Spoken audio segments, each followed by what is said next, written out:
Le président Donald Trump a suscité une controverse diplomatique en suggérant que les États-Unis devaient acquérir le Groenland pour des raisons de sécurité nationale et en refusant d'exclure définitivement l'usage de la force militaire pour y parvenir. Le Groenland, territoire autonome danois, n'est pas à vendre, a déclaré la première ministre danoise Mette Frederiksen. Aujourd'hui sur De Facto, nous allons parler de l'intérêt stratégique du Groenland et des motivations géopolitiques qui pourraient pousser les États-Unis à vouloir s'approprier ce territoire. L'intérêt de Trump pour le Groenland n'est pas nouveau. Il avait déjà exprimé son intérêt pour ce territoire en 2019 sans qu'aucune action ne soit entreprise. Que Trump ait ou non des plans concrets cette fois pour pousser Washington à tenter de s'approprier le Groenland reste incertain.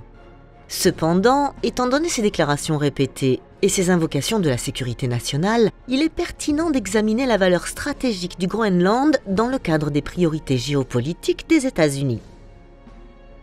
Une question de ressources minières. La richesse naturelle la plus précieuse du Groenland réside dans ses vastes ressources minérales qui pourraient considérablement dynamiser son économie. Parmi les gisements identifiés figurent des métaux précieux comme l'or et le platine, des métaux de base tels que le zinc, le fer, le cuivre, le nickel, le cobalt et l'uranium, ainsi que des terres rares comme le néodyme, le dysprosium et le praséodyme. Selon un rapport détaillé publié en 2023 par le Service géologique du Danemark et du Groenland, de nouveaux gisements pourraient être découverts grâce au recul continu de la calotte glaciaire groenlandaise.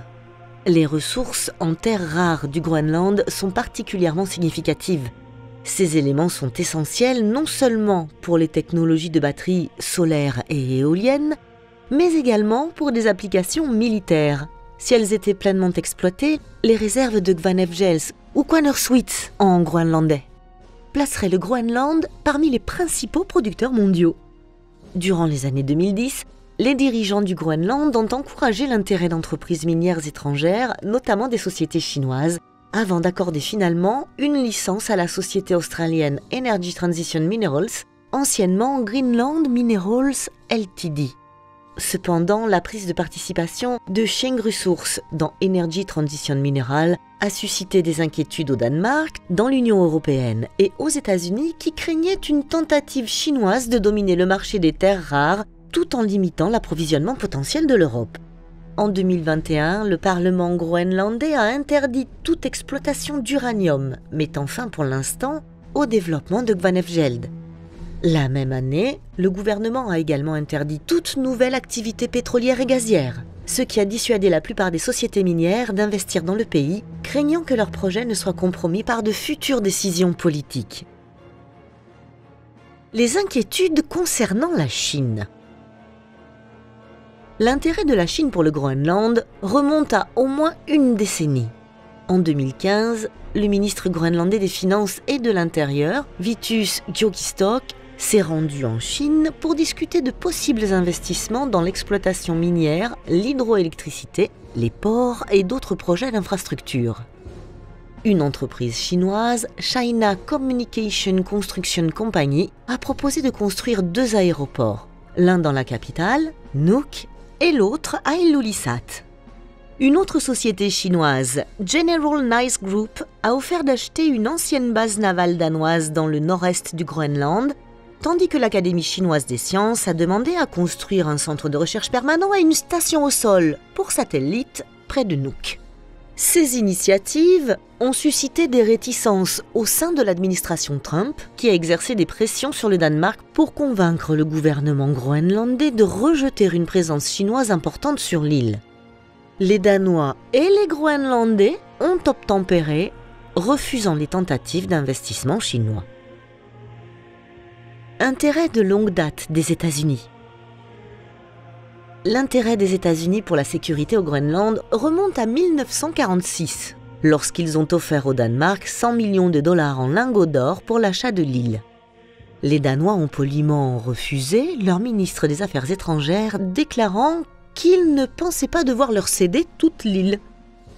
Dans les années 1950, les États-Unis ont construit la base aérienne de Thule, à 1200 km au nord du cercle polaire arctique.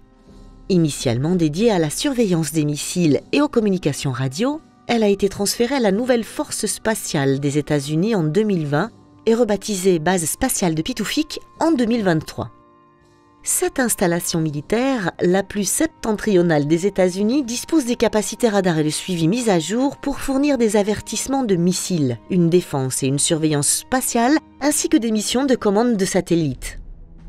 Elle soutient également la recherche scientifique sur l'Arctique et renforce les capacités militaires dans la région, tant pour les États-Unis que pour leurs alliés. Géopolitique de l'Arctique. Le Groenland est stratégiquement situé entre la route maritime du Nord et le passage du Nord-Ouest, deux routes de navigation arctique dont l'importance grandit avec le recul de la glace de mer. D'ici 2050, une route transpolaire pourrait s'ouvrir à travers l'océan Arctique central, longeant les côtes orientales du Groenland. Par ailleurs, l'île constitue la base de la revendication danoise de souveraineté sur le pôle Nord, une revendication contestée par la Russie et le Canada. Cette lutte pour la souveraineté sur le pôle Nord s'inscrit dans une lutte géopolitique plus large pour le territoire offshore de la région. La militarisation croissante par la Russie de sa vaste zone côtière a été contrebalancée par des exercices militaires de l'OTAN en Scandinavie septentrionale, tandis que des avancées chinoises dans l'Arctique, soutenues par Moscou, ont conduit à l'ouverture des stations de recherche, de brise-glace et de projets commerciaux. Le Groenland pour les Groenlandais ?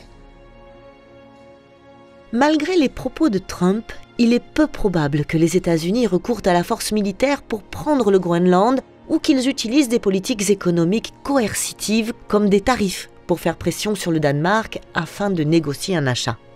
Cependant, le Groenland, qui abrite environ 60 000 habitants, dont 90% sont des Inuits autochtones, traite avec scepticisme les ambitions des nations étrangères sur son territoire. En 2008, le Groenland a voté en faveur de l'accès à la pleine souveraineté. Recevant une subvention annuelle de 500 millions d'euros du Danemark, il cherche à développer son indépendance économique par des investissements étrangers. L'intérêt de la Chine accompagne les efforts du Groenland vers l'indépendance, soutenu par la stratégie de Pékin visant à s'imposer comme un acteur clé de l'Arctique.